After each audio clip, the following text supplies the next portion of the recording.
সম্মানিত দর্শক, আসসালামু আলাইকুম। ঈদ মোবারক।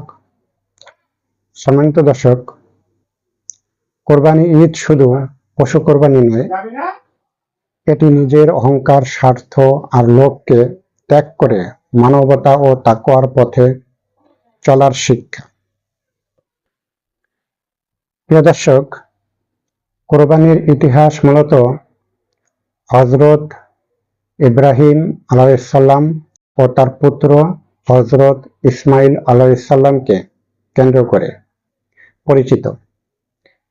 ইসলামী বর্ণনা অনুযায়ী হযরত ইব্রাহিম আলাইহিসসালামকে স্বপ্নে আল্লাহর পক্ষ থেকে তার সবচেয়ে প্রিয় জিনিস কোরবানি করার নির্দেশ পান। তিনি বুঝতে পারেন যে তার পুত্র ইসমাইল আলাইহিসসালামকে আল্লাহর পথে উৎসর্গ করার পরীক্ষা নেওয়া হচ্ছে। সম্মানিত দর্শক, ইব্রাহিম আলাইহিসসালাম ও ইসমাইল আলাইহিসসালাম দুজনেই আল্লাহর আদেশ মেনে নিতে প্রস্তুত হন, কিন্তু শেষ মুহূর্তে আল্লাহ পাক ইসমাইল আলাইহিসসালামের পরিবর্তে একটি পশু কোরবানির ব্যবস্থা করেন।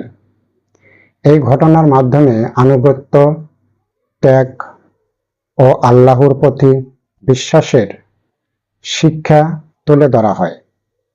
সম্মানিত দর্শক, এই স্মৃতিকে স্মরণ করে প্রতি বছর মুসলমানেরা ঈদুল আজহাতে পশু কোরবানি করেন।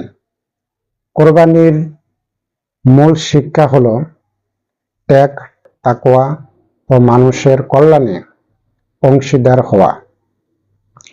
সম্মানিত দর্শক, যদি আমার এই ভিডিওটা আপনাদের কাছে ভালো লাগে, যারা ইউটিউবে দেখবেন তারা সাবস্ক্রাইব করবেন, আর যারা পেজে দেখবেন তারা সর্বোচ্চ শেয়ার করবেন, ফলো দিবেন। প্রিয় দর্শক, আমরা এই ঈদের নামাজ পড়ে আমরা সারা দুনিয়ার মুসলমান যারা আছেন, মুসলিম যারা আছেন, আমরা সমস্ত মুসলমানবাসীদের জন্য আমরা দোয়া করব এবং যারা কবরবাসী হয়েছে তাদের জন্য আমরা দোয়া করব। প্রিয় দর্শক, সারা পৃথিবীতে যাতে মুসলমানদের উপরে আল্লাহ পাক রহমতের বৃষ্টি নাজিল করে এবং ইরান যে বিপদে পড়ছে, প্রিয় দর্শক, আমরা দোয়া করব ইরান যাতে এই বিপদের থেকে খুব তাড়াতাড়ি তারা উদ্ধার হতে পারে এবং প্যালেস্টাইনি মুসলমানদের জন্য আমরা সবাই দোয়া করব।